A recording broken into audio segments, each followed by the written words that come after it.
What's up? It's your girl Queen Lee, and I'm back with another part two on the follow up of my kidney kidney disease that I'm having. Right now, I'm waiting on my insurance through Cigna, and I'm waiting on Oxnard, Louisiana, a kidney transplant center that's in Louisiana to contact me. Most likely it's going to be next week or the week after next. I have to hear back from them for them to set up a date for me to do a what's called a eval. A eval is when I get evaluated as far as them checking my kidneys, running blood tests, and other stuff that they have to do. Right now I'm in zone 1. Zone 1 is actually just having them to reach out to me. Then zone 2 would be the eval. Then zone 3 would be me doing the kidney transplant. Zone 4 is like doing a follow up after I do the transplant. Because me being 24 and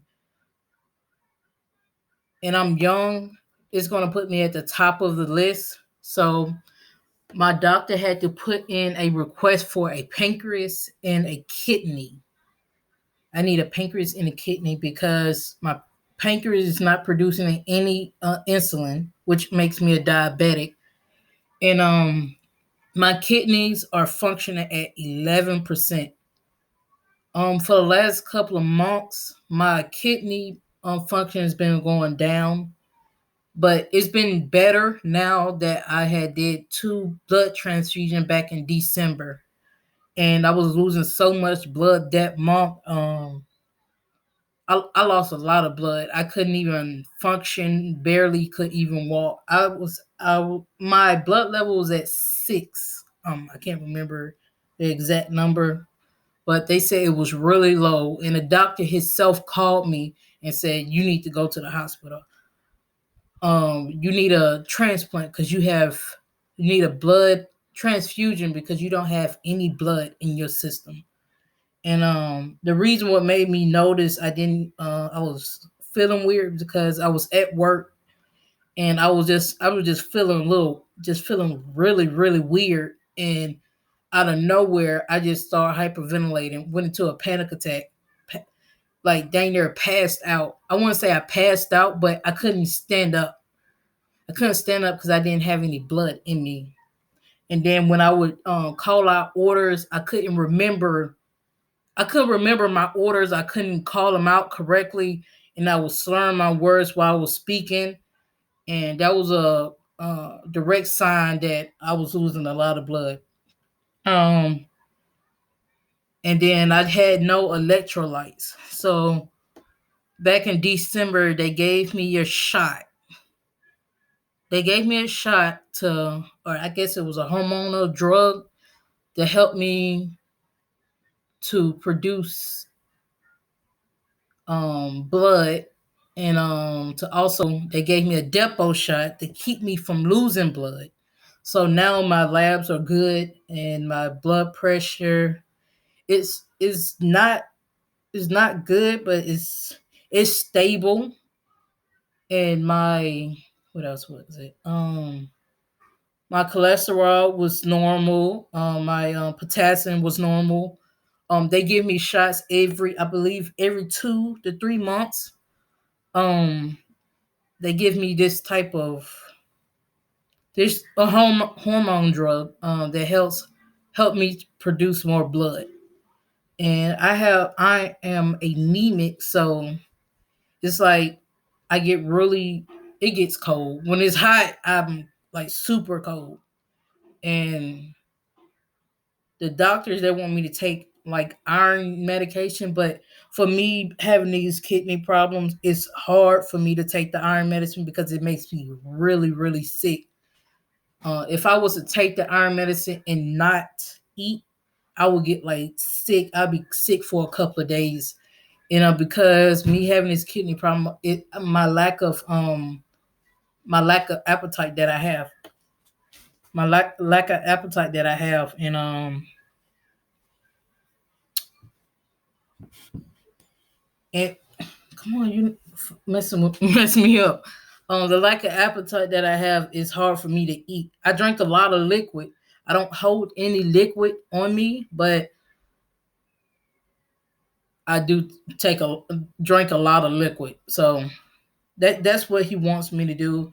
Right now, he said he want to wash my kidneys because it's something that is in your kidney. It comes out um it comes out through your urine, or it comes out of your kidney, and it's like some acid or something. I can't remember the name of it, but it comes out through your kidney. It comes out through your kidney, and he said that it's bad for you. If it gets into your blood, it can poison you. You can actually die from it. And I believe that's what my mom had when she was getting sick. Her kidneys, and she was stuff was coming out her kidneys, and it went into her bloodstream, and it caused it to have some type of disease that she had. It could have been controlled, but the medication that she had, she was allergic to it. So if she was to took it, she would have just had allergic reaction, and it wouldn't help. So my mom knew that what was going on with her. I didn't know this until she ended up getting going into the hospital and end up being on life support. So I didn't know any of that. She told me that she texted me back in, I want to say, April or March, and told me she was dying. But I guess that's when she found out the news about the disease being in her blood. And she never, I thought she was saying she had cancer. So it went over my head. And she was like, no, I don't have no cancer. I don't have no cancer. So I'm sitting here like calling my cousin, because I know my cousin, she was taking her to a doctor appointment. I'm asking her like, what's going on? She was like, no, but I found out after my mom was on life support that she was having that situation, and she ended up, while she was on life support, she ended up developing another bacteria. It came from her being in the bed and them not changing her as they were supposed to, as nurses, as bedside nurses. Um, and she developed another bacteria in her, which caused all of her organs and other stuff to shut down on her. So that's why we took her off of life support back in July. And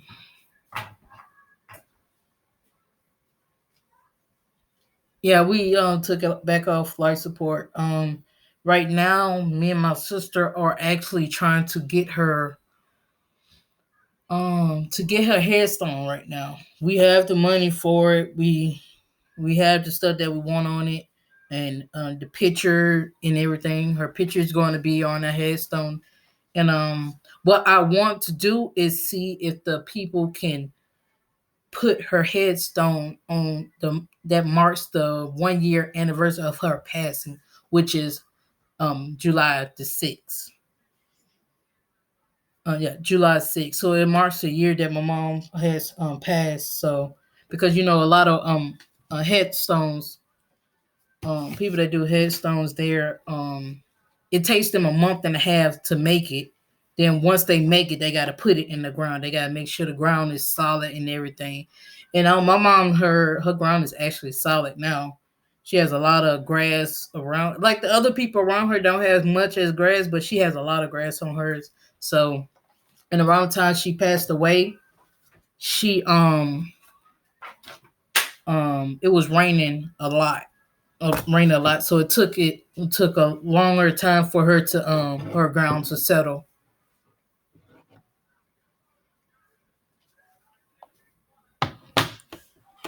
So back to like I was saying about my kidneys. Right now I'm just waiting on the kidney transplant.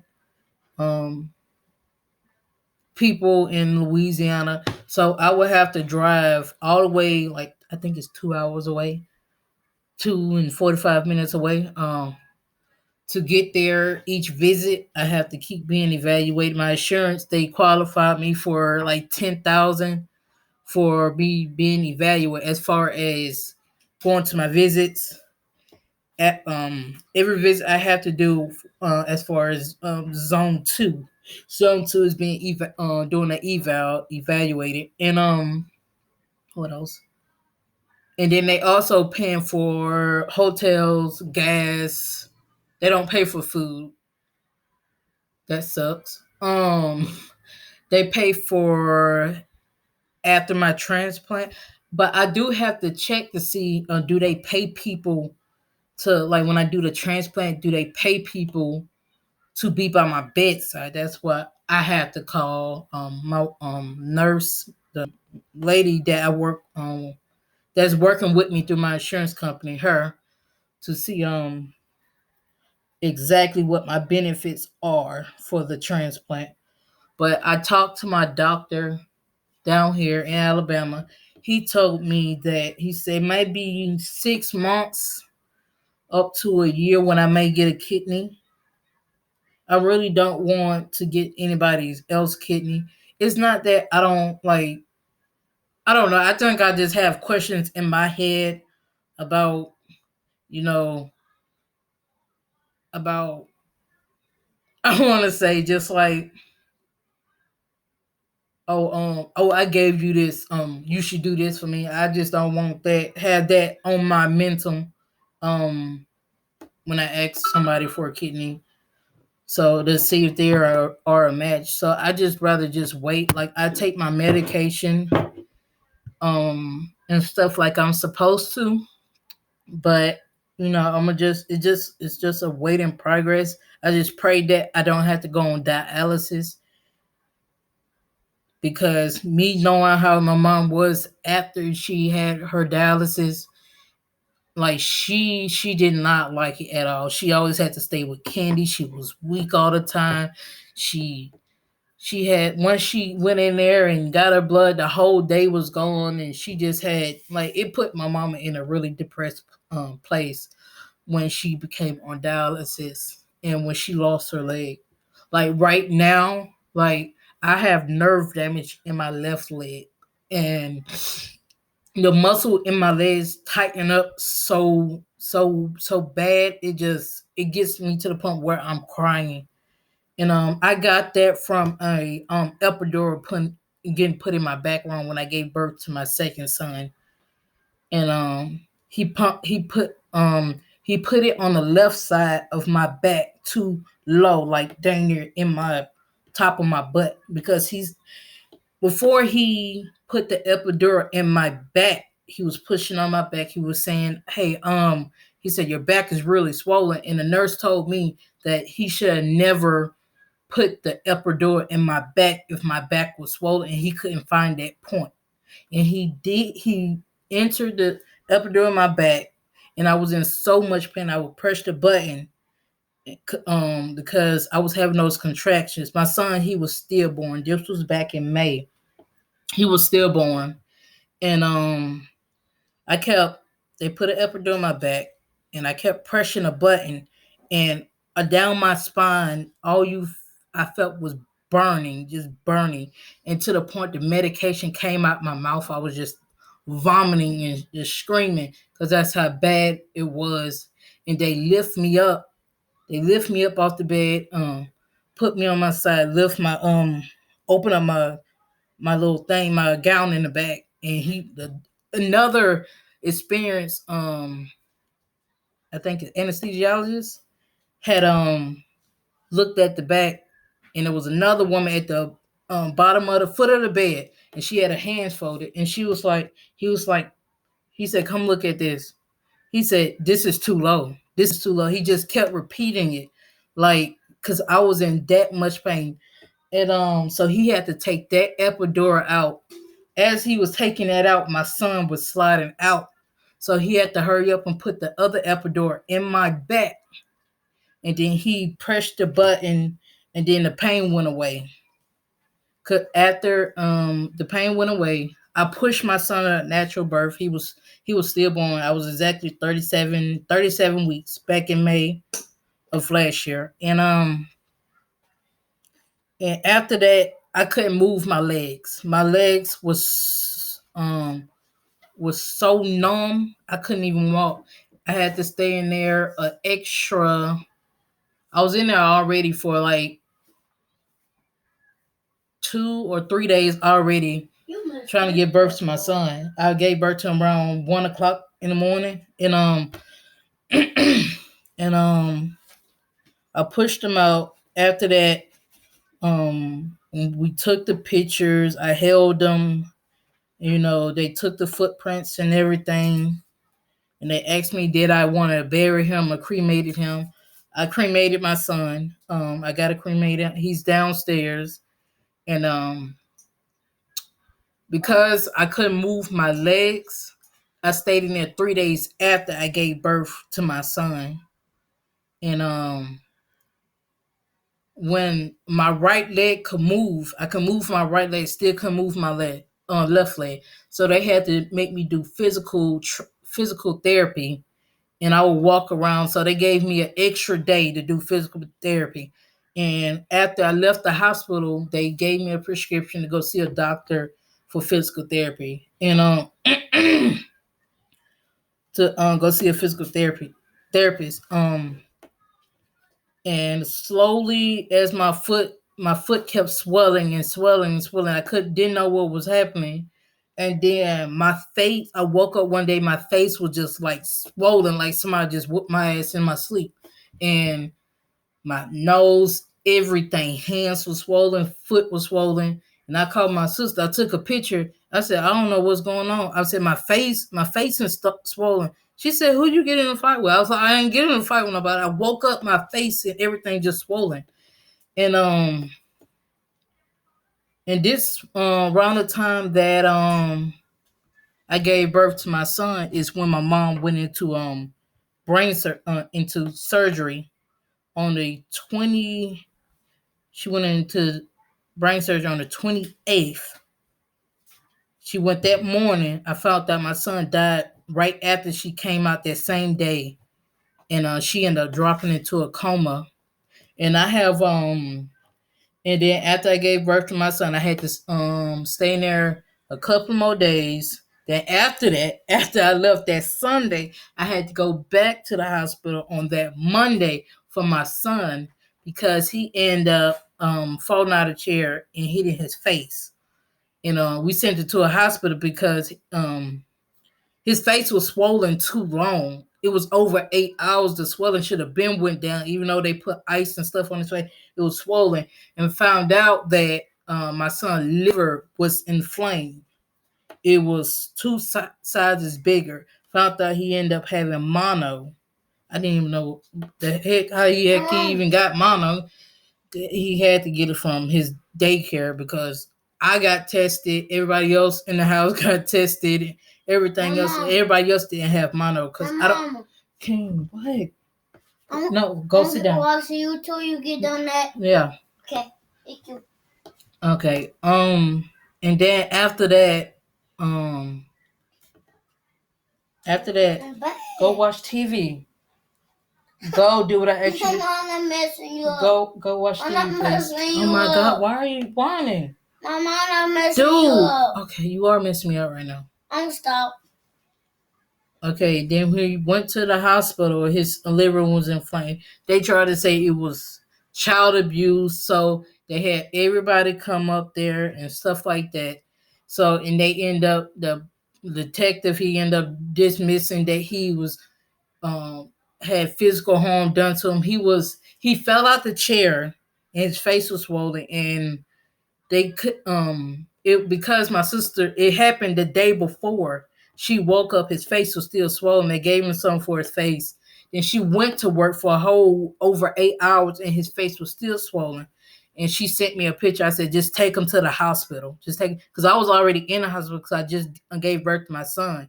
The day I went out the hospital on Sunday, my son went to the hospital that night, and I had to. She's like, go ahead and just go home because I've been in the hospital for over a week, like a week now, and I haven't had any rest or anything because in the hospital they constantly always checking your vitals, waking you up in the middle of the night, doing something. So she like, just go home and go to sleep. And when I went to sleep, came back to the children's hospital, that Monday, stayed up there with him, constantly stayed up there with him.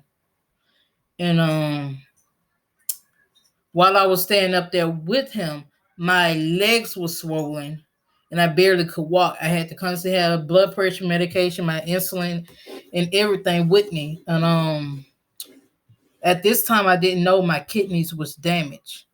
The reason my son passed away because I developed hypertension throughout my pregnancy, and my blood pressure being elevated, my sugars being elevated while I was pregnant.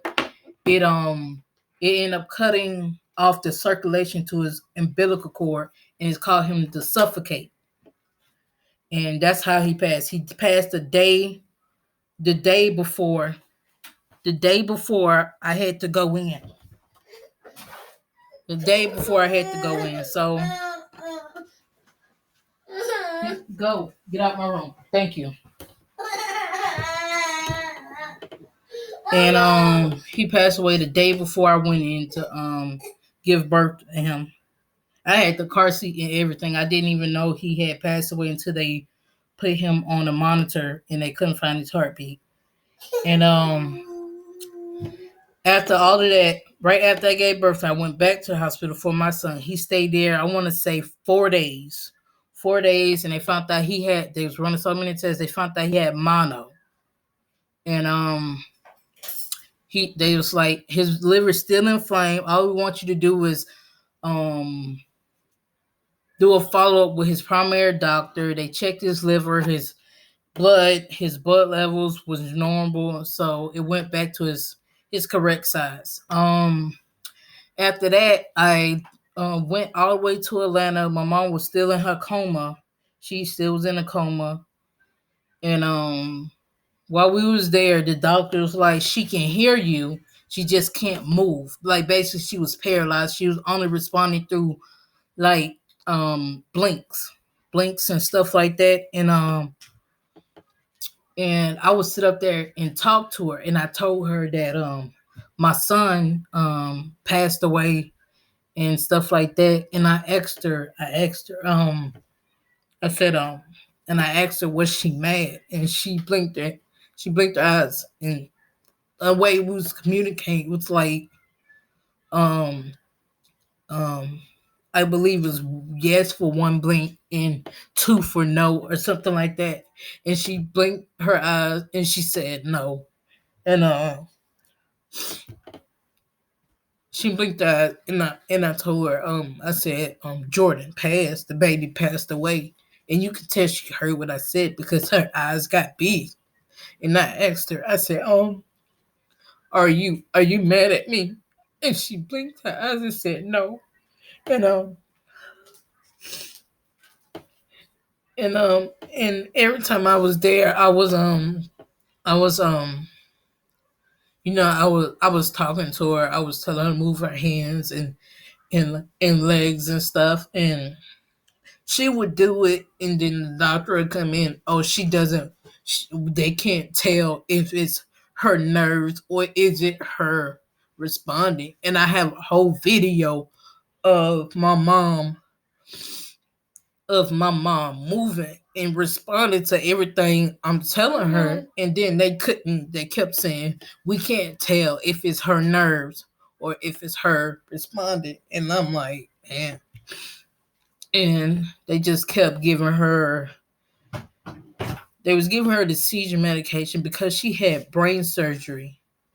Reason she had brain surgery because she fell out a chair and she cracked her skull because she was going dialysis. The blood was coming in and out of her body. It was filtering her body, and the blood was going to her brain and causing the blood clot. So they had to have surgery to get the blood clot out of her head, out of her brain. And they had to get it out of her, and she ended up dropping into a coma. And it's crazy because my mom just said it was either March or May. She had text and called. She texted me, and she said she felt like she didn't have long to live. So that was red flag. because my mom was the type of, she not type person that sat up there and shared her deepest thoughts. She shared her feelings, but not her thoughts. So it was it was really hard. It was really hard. My mom used to do a lot of stuff for us, and like I think when she got sick, it just put her in a very depressed state because she couldn't do for herself or let alone do for two kids that she was raising on her own. And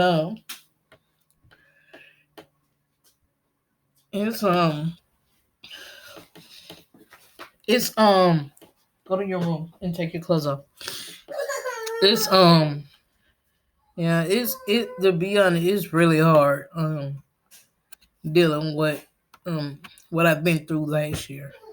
I lost my son, I lost my mom, I'm losing my kidneys. I'm just not getting my eyesight back to the point where I can drive. I still can't drive, but I am, like, I can see. Like I can see out of my right eye, but my left eye I still have blurred vision. Like I can see out my peripheral vision, but I can't see out directly at you to see. All I see is blur. So I have to constantly get injections every month. But you know, like they say, you go through things to see the light. Once you go through that black tunnel, you see the light at the end. And like with this stuff I went through last year, it's like it made me really more depressed than what I am. It made me a lot more depressed. You put this. Yes. Close my room door. Close my room door when you leave out. Close my room door. Yeah, but you go through a lot. You go through a lot when you experience stuff like that. You hear the stuff from you hear stories from other people, but when you go through it, it's like completely different. It's completely different. Like my mom used to tell us, she was like, if I was to die, she said, would you be scared if I was to come visit you? Like my mom, ever since she passed, I believe she has came to me a total of, I want to say twice, to deliver a message to me. And one message, it was a sign. She was like, just wait, Charlene. And I did. And I had a blessing come to me. Get out my room. Get out. And it was another dream. I don't know what that one's about, but she said it was, she didn't say anything. It was stuff that was being spelled out in my head. In names. I can hear, no, I didn't hear the names. I heard the voices that made me recognize the names. I don't know if it was about them or about me. I don't, but I just know it was people voices that I was hearing, and I automatically knew who they were. So I don't know. I just know the month of August kept spelling up in my dreams. And my mom, she was everybody know that my mom used to have her hair short just like this. And when we was younger, and when she came to me, she had her hair just like that.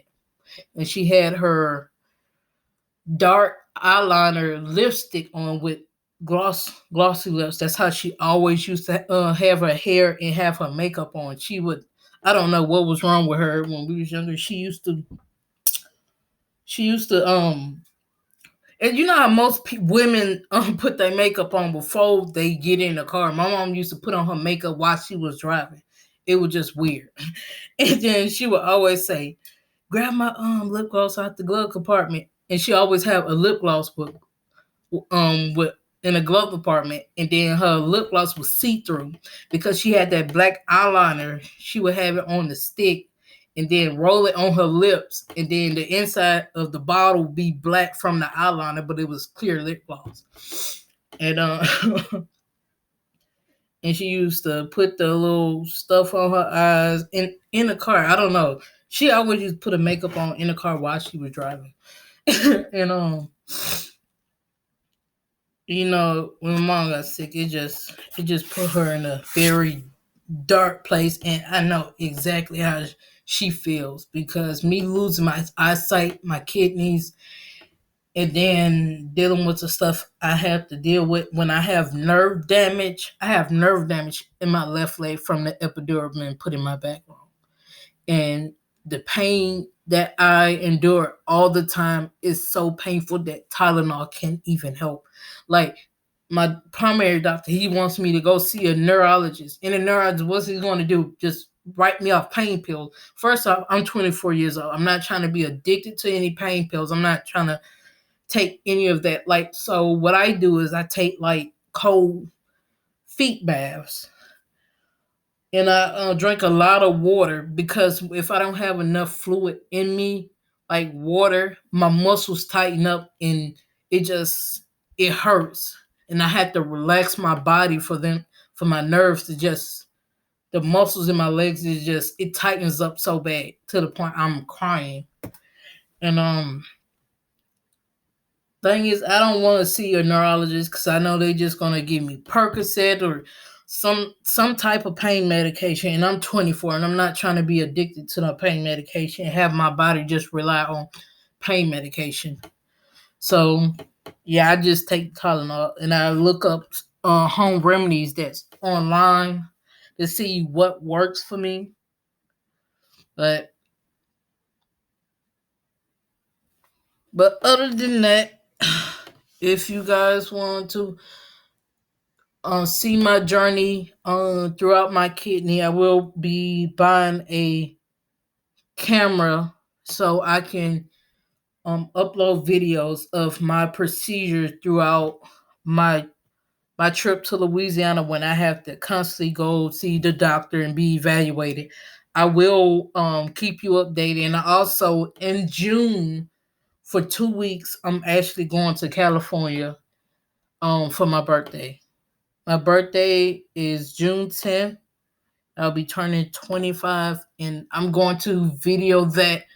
Hopefully, I can go by myself for 2 weeks, but most likely, that's not going to happen, because I am a single parent, and I don't have someone to watch my son for 2 weeks while I'm in California. So most likely he may be coming with me. So I've been putting money aside for my vacation for myself. But I hope this coronavirus is ending by the end of this month. Maybe in 2 weeks they can find something for it. But hopefully I can get a camera soon, because I bought a GoPro 8, and I don't know how to use it at all. I don't even know how to save the doggone thing. That crap cost too much, and I bought it and didn't even know how to use it. So I'm gonna get a whole nother camera that I can easily use. But if you like this video, like, subscribe, and turn on your notification. Please, if you don't like it, at least leave a comment, even if it's negative, positive, or just a thumbs up or emoji. Please leave some type of comment. And I'm out.